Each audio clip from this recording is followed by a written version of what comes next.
Kartais yra taip, kad žmonių komentarai labai stebina. Ir čia aš nekalbu apie socialinių tinklų grupės, kur šneka apie madą, apie kažkokius politinius veiksnius arba kažką kitą, bet apie medžiotojus.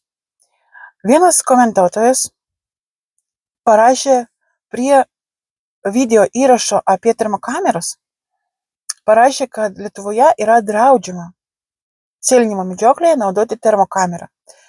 Aš galvoju, kad tai tiesiog yra terminų supainiojimas, kažkokia klaidelė maža ir žmogus norėjo priminti visiems medžiotojams, nes negalim kiekvienas iš mūsų pamiršti, kad Lietuvoje negalima sėlinti su termovizoriu arba naktinio matymo taikikliu.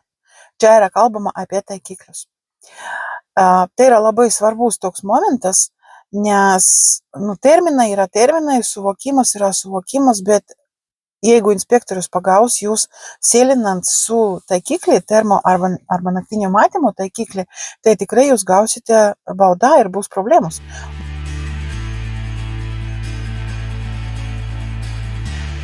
Bet jeigu jūs sėlinsite su termokamera, problemų jokių jums nebus. Jūs galite termokamerą sėlinimo medžioklėje naudoti pagal medžioklės įstatymą. Termokameros ir naktinio matymo stebėjimo prietaisai yra priskirti medžioklėje leidžiamų įrankių ir įrenginių sąrašui. Tai reiškia, kad jūs galite termokamerą naudoti bet kada ir bet kur. Ir net ir ne medžioklėje jūs galite turėti termokamerą, su ją vaikščioti, pavyzdžiui, vakarė su šunimi, apžiūrėti aplinką, galite važiuoti su mašina ir per langą apžiūrėti savo plotus, pavyzdžiui, skaičiuoti elnių populiaciją, kokį turite apžiūrėti. Pažiūrėti, kur plėšrūnai laikosi, pavyzdžiui, kažkur kaimo regionuose, kur lapės ateina pas vištų savininkus, tai galima pažiūrėti, per kokį takelį tą lapę ateina, kad paskui galėtų tam savininkui padėti ir kažkaip sutvarkyti santykius su tų plėšrūnų. Žodžiu, termokameroje arba naktinio matymo stebėjimo prietaisą jūs galite naudoti kaip norite ir kada norite. Ankstyvą rytą, vėlų vakarė, dienos metu, vasarą, žiema, nėra jokio skirtumo, kada jūs naudojate termokamerą, nes jie yra leidžiamas įrenginys ir apribojimų jokių nėra. Taip pat liečia irgi taikiklių termo ir naktinio matymo prietaisus, kas yra atskirai nuo taikiklių ir kurius jūs naudojate stebėjimui. Jeigu jūs neturite ginklą su savo taikikliai su savim ir turite tik tą priedelį, jūs galite jį naudoti kaip termokamerą bent kada, bent kur ir medžioklėje visuose būduose. Net varyminėje medžioklėje, jeigu jums reikia, jūs galite termokamerą naudoti.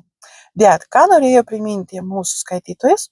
Noriu tikėtis, kad tik supainiojo termokameros su termovizoriumi, termotaikikliumi ir norėjo priminti, kad termotaikiklius arba naktinio matymo taikiklius, kas visi kartu yra apibrėžti kaip naktinio matymo taikymo prietaisai, galima naudoti tik medžioklėje tykojant, sėdint kažkokioje vietoje, vienoje vietoje, vaikščioti su tokiu prietaisu negalima, sėlinti su tokiu prietaisu negalima, jūs galite ateiti ir atsisėsti konkrečioje vietoje ir laukti gyvūną.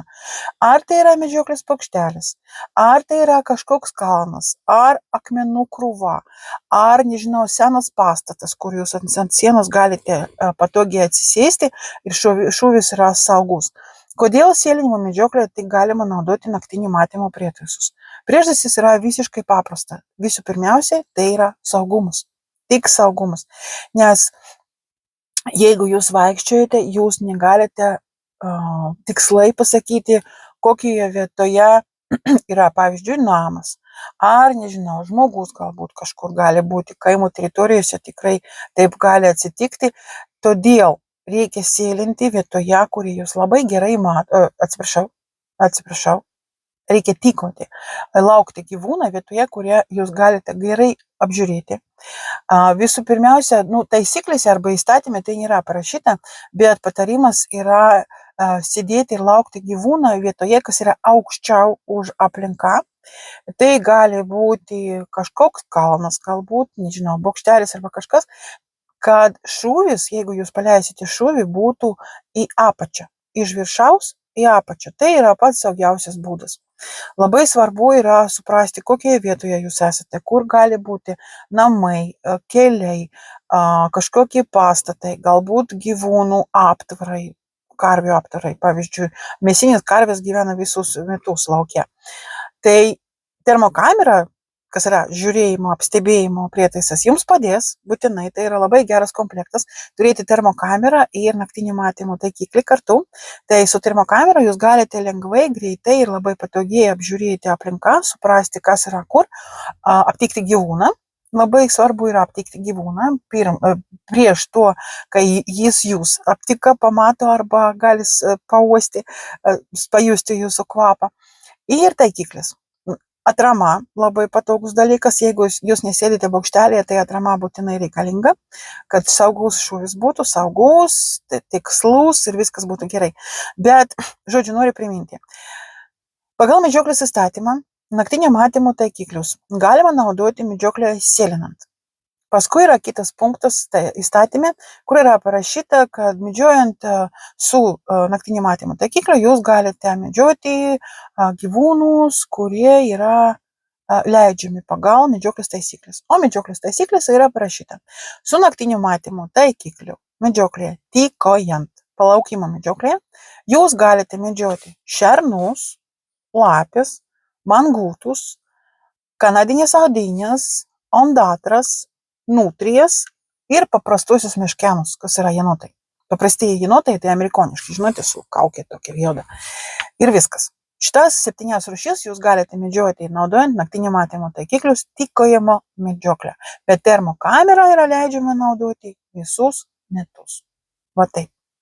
Norite sužinoti daugiau, būtinai prenumeruokite žurnalą Medžioklė, nes mes rašome apie visas naujienas įstatymo ir taisyklių srityje, apie problemas, apie populiacijų būklę, apie naujoves, ginklų, šaudmenių ir medžioklės reikmenių srityje, apie visokius renginius, apie visą kitą. Tai, žodžiu, prenumeruokite žurnalą Medžioklė dabar. Gausite jūs labai palankiai gerą kainą. Kiekvienas prenumeratorius gaus 2 tematinius priedus per metus. Na ir žurnalas bus storesnis ir gražesnis kitais metais. Tai būkite kartu su mumis, nes mums yra labai svarbu, kad jūs mus palaikote, padedat mums gyventi, išgyventi ir išlikti. Sudėtingoje situacijoje, galima sakyti, dabar skaitmeninis rytis perima viską, o išspaudintas žurnalas, kurį jūs turite laikyti rankoje, yra labai mylimas, mėgstamas. Jūs galite jį turėti namuose ir visada peržiūrėti, perskaityti straipsnius. Ir labai gerai, jei jūs esate kartu su mumis, nes dėka jūsų pagalbai mes galime ir toliau kurti įdomus video įrašus ir rašyti įdomus straipsnius. Ačiū visiems, kas yra kartu su mumis. Spauskite prenumeruoti žurnalą Medžioklė YouTube kanalą ir žurnalą galite prenumeruoti per portalą prenumeruoti.lt. Va taip, būkite kartu su mumis.